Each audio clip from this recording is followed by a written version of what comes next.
It feels rare to find a plush that defined an entire era. I, however, have found a line that were the Nintendo 64 plushies. That would be the company BD&A and their entire set of Mario plushies. This set holds very near and dear to my heart, as it was what got me into collecting, as back in 2020, I remember as a kid a certain Bowser plush my babysitter had that I used to play with all the time whenever I was at her house. That's when I discovered the BD&A Bowser, that sent me down a rabbit hole of the company's entire production line for the Mario franchise. Ever since then, I've been obsessed with finding every variation, all the history, and every catalog photo. BD&A, standing for Bensusen and Deutsch and Associates, Inc., was founded in 1984 and acquired the Mario license in 1997 through 2002. The company didn't just make Mario plushies, though. They made them for other popular franchises such as Gex, Tonic Trouble, Rampage, Jazz Jackrabbit, and heck, there's even a Bonzi Buddy plush made. Despite being around today, the company doesn't make toys anymore, and their last toy-related item made was a series of bobbleheads for sports teams, which is a real shame. You were able to purchase these plushies mostly through the Nintendo Power Supplies catalog, but there were some able to be purchased at retail, which got its own 2 display boxes. Enough history though, let's jump into my favorite lines. This is a retrospective on all the BD&A plush sets. Let's start with the entire Mario line first, since it's what gave BD&A its plush start, by taking a look at the tags. There's one standard tag that's used. It says officially licensed Nintendo collectible beanbag characters, and then the name of the character right below. The back of the tag is just a barcode for retail sale. There is a variation for this tag for Banjo and Kazooie that just says officially licensed Nintendo merchandise instead. The 5-inch talking plush has the same thing, but just says talking character right below. There are some other different tags, but we'll get there when we get there. As for the tush tag, there are 2 versions, one that just says BD&A, which I believe is the second release, and then there's one that just says BD&A with text below saying officially licensed Nintendo collectibles. Taking a look at Mario, he is in his iconic wing cap pose. You can clearly tell that this was based off the Mario 64 cover model, however, the pose is also a tiny flaw. Trying to play with Mario while he's always bending looks weird. Other than that, this plush is really good. The proportions are decent, even with the bigger head. The eyes look really good despite being ironed on. I think the biggest flaw of the plush though is the mustache. It's ironed on. I'm honestly unsure why they did this, because they gave Luigi an actual felt stash. Other details that are ironed on include the hat emblem, eyebrows, and the side of the hair. That's not all for Mario though, there are quite a bit more versions. There's a Mario plush that has the smallest difference, just adding a tiny mouth. Yep, that's it, a mouth. Not sure why they did this, but it's okay I guess. The mouth is hard to see at most angles. The next variation is a keychain. It looks just like the normal Mario, just smaller. Not really much else to say. That goes with the next version, the 18-inch size. It's just normal Mario, but bigger. For some reason though, I really like this one. We have 2 more Marios, Talking Mario and Big Ol' Mario. Talking Mario isn't using the wing cap pattern, but instead a unique, normal standing Mario. He came in a really nice box, and if y'all don't know, I'm a sucker for plushies that come in boxes. He has a voice box inside that says this when you press his hand.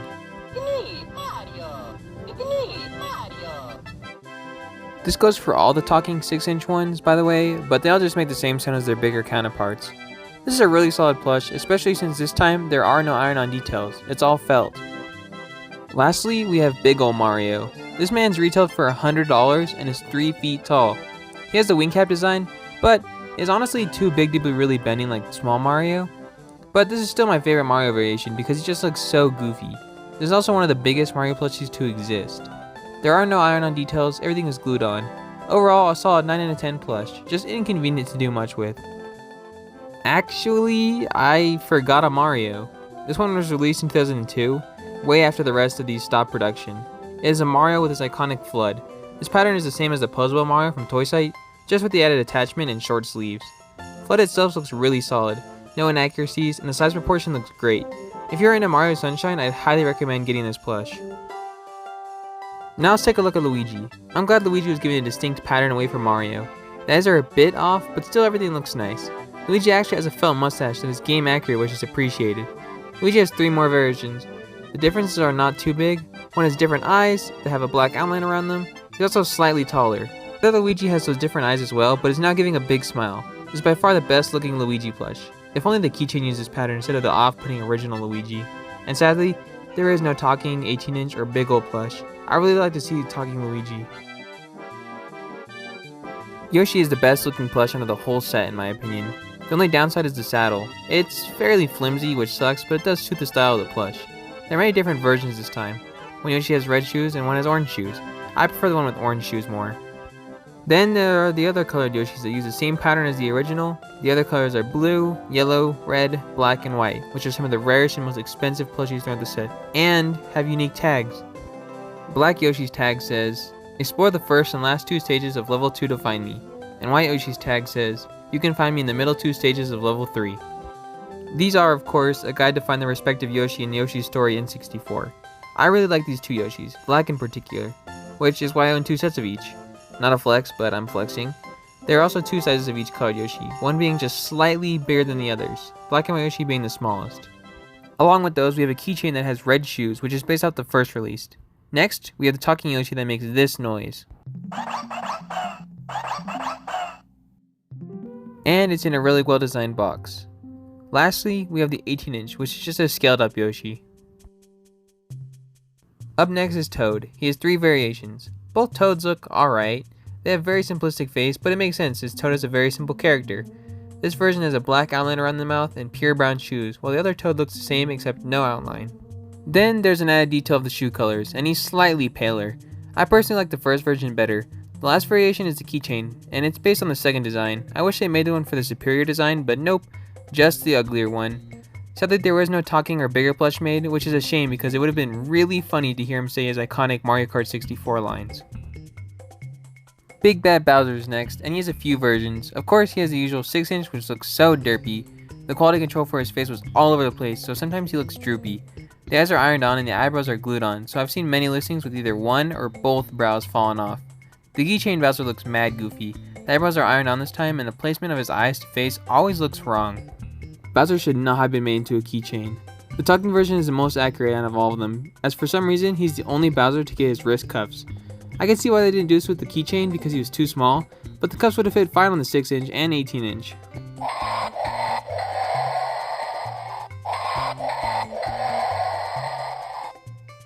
Speaking of which, I'm a big fan of the Big Bowser, despite his nakedness. Every detail is sewn and glued on, and despite how derpy he looks, he's still a really solid looking plush. The fraudulent Wario got his first mass-produced plush and it looks pretty spiffy. It captures his iconic devious grin and big pink nose as well. There are 2 variations of the Wario, the first being different only by his black and white eyes along with the W on his hat being placed up a bit higher. Here's a side-by-side comparison. As you can see, the eyes of the second Wario have a light blue along the sides and the W is placed in the right spot. The keychain, however, is pink. It follows the second design, but just look at that big sniffer. For once, I prefer the keychain over the original size. DK is next, and looks really accurate. Simplistic, yet the Donkey Kong we all know and love. First, we have the normal 6-inch, which looks great. The pose is fine, the only issue is the quality control on the face. Sometimes the Donkey Kong looks just a bit up, or a bit down. The DK on the tire is ironed on, along with his eyes. I don't know why I keep saying that. Basically every plush in this series has iron-on eyes. The keychain Donkey Kong looks alright. Nothing too wrong with it at all. The talking one is also fine. Nothing wrong with it either. I like the box it's in though. It says... The 18-inch looks a bit goofy, but honestly that's what you get when you scale up a plush like that. Lastly, the big old DK is cursed. There's something about his eyes that I really do not like. But as you can see from this picture, he makes a really good recliner buddy. Also, the DK on his tie is really small for some reason. Who better to talk about next than Donkey Kong's sidekick, Diddy Kong. This little primate got a lot of promotional material, such as a simple not for resale normal plush in a baggie, plus this card for Diddy Kong Racing, which also has Velcro on the inside to help fit Diddy Kong on top. Along with that, there was a plane also for Diddy Kong Racing that was hung up for display in GameStops, for example. Not all the plushies looked the same though. The dyes of Diddy Kong were different. The one used for Diddy Kong Racing had blue eyes instead of the black to make it more game accurate. Truly though, I don't prefer this design. I like the black eyes better. I'm just not a fan of the color blue. The star on all of them though is ironed on and looks good, though there is no star on the keychain, which makes sense because trying to iron on that small of a piece would be difficult. He has this big open mouth, tongue out, derpy face in all versions, and I'm a big fan of it. Gives Diddy more charm. The last character in the Mario line is Princess Peach. She was a limited time catalog order exclusive, making it quite rare. I used to not like the face for the longest while, but it's honestly started to grow on me. The face is embroidered and actually has a nose, which is something that a lot of Peach plushies seem to forget about. Overall, this Peach plush is very well put together and gets all of her details correct. The only negative thing I could comment on is her flimsy crown and hair. She never came with a side tag either, just a tush tag, which sucks, but it makes sense. That's all for the Mario franchise, but BD&A has plenty of other licenses under their belt. Banjo and Kazooie were also heavily marketed alongside the Mario characters, and they look amazing! Very game accurate. There are some downsides though. The necklace and belt he's wearing aren't super attached well, so they can fall off easily with enough play. Along with that, Kazooie herself isn't attached well either, and I've seen many listings with her being outside the backpack. Nonetheless, it's still a great plush. The eyes are plastic, and they even got Banjo's freckles on his snout. Speaking of Kazooie, she looks a little wonky, mainly the mouth, but it still looks fine overall. Both Banjo and Kazooie have a fuzz material for their hair, which suits them greatly. Banjo and Kazooie got a keychain made as well. They managed to scale down all the details fairly decently, but Banjo's eyes are way too big in my opinion. The keychain is a lot rarer than the normal version. I'm glad they didn't go with the beanbag route for these guys, as it would have definitely felt weird. The next character made was Mumbo Jumbo. He looks awesome with very little flaws. The major one I can think of is his hair. It can rub off so easily as it's just a single piece of felt. Personally, I have one that is almost bald.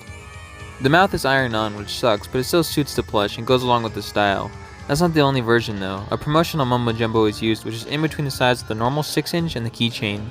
It's not super rare, but it's definitely not common. It even has a different tag that has a PNG of Mumbo Jumbo on the front. And, as mentioned before, there's a keychain that looks really dumb. The wand is now just a 2D stick, which makes sense. It's still cool they kept it in the first place. The next franchise we'll go over is Rampage, the button-mashing destroy all buildings game. The plushies were made of Boris, Ruby, and Lizzie, along with a smaller keychain version that added Ralph, George, and Larry.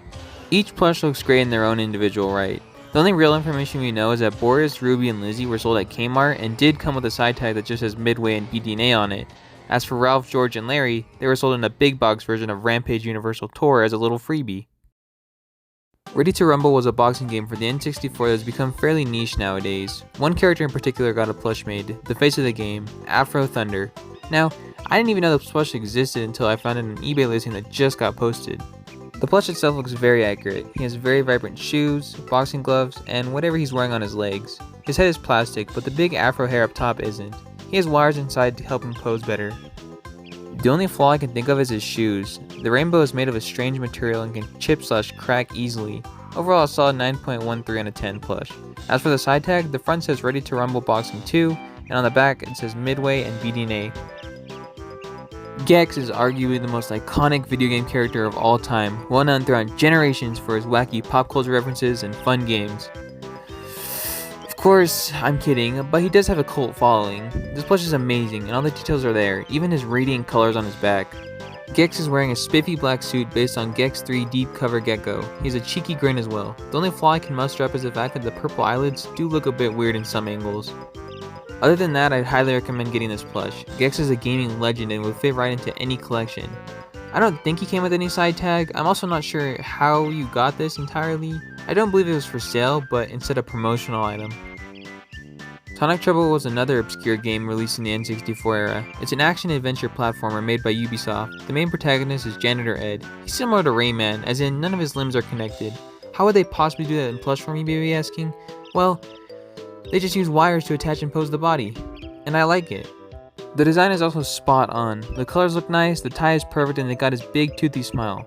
I really like how they sewn onto his hands to give the illusion of fingers. Looking at the side tag, it says Tonic Trouble and get Ed free with purchase of Tonic Trouble, as he was a pre-order bonus. On the back is the BD&A logo and a barcode, so possibly this was sold in stores. You wouldn't expect a store to really get plushies. Yeah, some have mascots, but not many actually get promotional plushies. For one, I didn't even know this store had a quote-unquote mascot. But they have a plush. 3 actually. It's Best Buy. All 3 plushies came in a plastic bag and were used in promotional means to celebrate the holidays. Mainly Christmas. The first plush is just a sign of Best Buy given arms and legs wearing a Christmas hat. On the back it says Holiday 1998. The tag is the same on all 3 plushies, just being the Best Buy logo with the barcode on the back. The next one is another Christmas plush, but this time holding a gift bag and saying Holiday Magic 1999 on the back. The last one is just a standard Best Buy character with no text on the back. These are odd for sure, and they are super cheap, so if you're an avid Best Buy shopper, I'd pick these up. If Best Buy had plushies, what other companies could get BD&A's attention? AOL, of course, the internet provider. I'm just gonna speedrun these guys because I'm not entirely sure which ones are made by BD&A. We have the running man that has 3 different side tags which will show up. And we have the standing man. All 3 of them came in plastic bags and were given to employees. I don't think these plushies look good, they're boring. What's the most obscure game you could think of? Got it? Well, I bet you didn't think of Jazz Jackrabbit. Yeah, I've never heard of this platforming game. But it exists and got a plush. It was made to promote the Macintosh port of the game by ordering the game directly from the porting house, but was later sold on their own. I think this plush looks okay. He's kinda ugly, but comparing it to the Jazz Jackrabbit artwork, it looks fairly accurate. He has a really big head and body, but it looks incredibly soft. The backpack would have been a lot cooler if it could open, but hey, what are you gonna complain about with the freebie plush? I'm sure many of you have seen Pat Mac's video on wacky promotional items, and I'm sure the biggest takeaway was how cool the Bonzi Buddy plush was. Bonzi Buddy was there to guide you through the internet and learn your interests. The program was spyware though, and collected information from users without their permission, and messed with your system settings.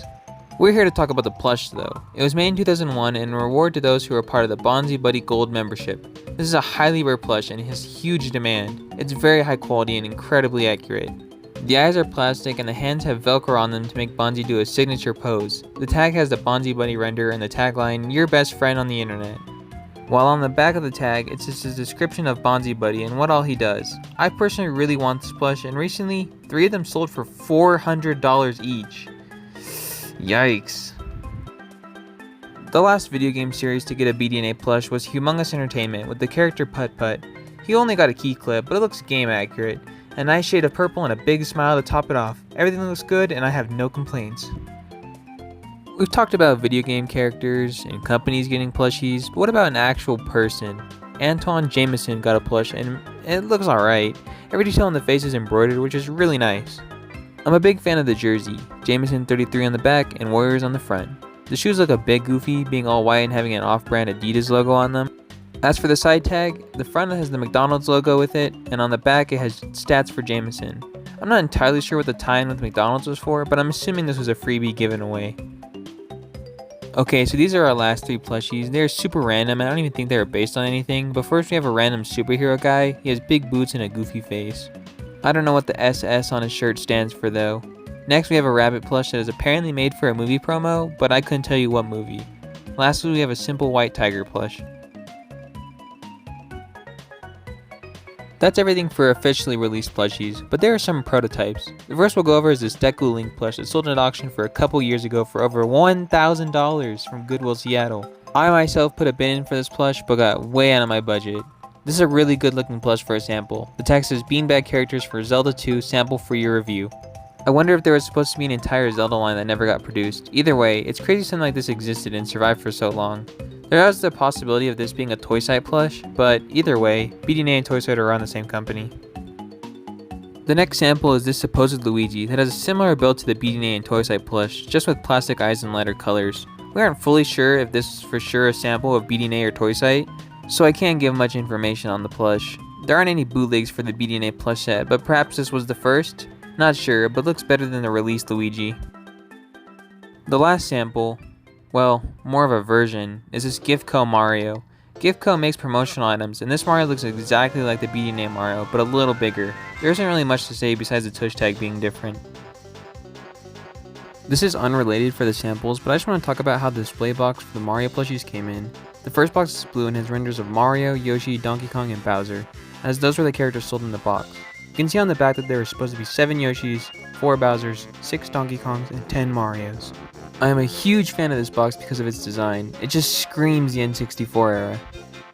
The second box is green and has renders of Wario, Mario, Yoshi, Diddy Kong, Donkey Kong, and Bowser. However, I am unsure whether all these plushies were sold in this box or just a few. The picture we have of this box isn't great, but I still prefer this one over the first. Before we wrap things up, I'd like to mention my previous video on the Sark Cup set to remind you guys about the BD&A plush set appearing in the catalog photo. I'm assuming those were the inspiration for the set, but it's weird nonetheless. Well, there you have it. An in-depth retrospective at as many BD&A plushies as I could find. This company means a lot to me, and I try to collect any plush that has their name associated with it. I'm still missing a few from this list, but one day I might have them all. I tried contacting the company at some point to get more info on their plush sets, but they responded saying they don't have anything. It's a shame, but honestly, what can you do? My favorite plush in this set is definitely Bowser, due to the nostalgia, even though the beans inside make him kinda droopy. Thanks for watching, and I'll see you guys later.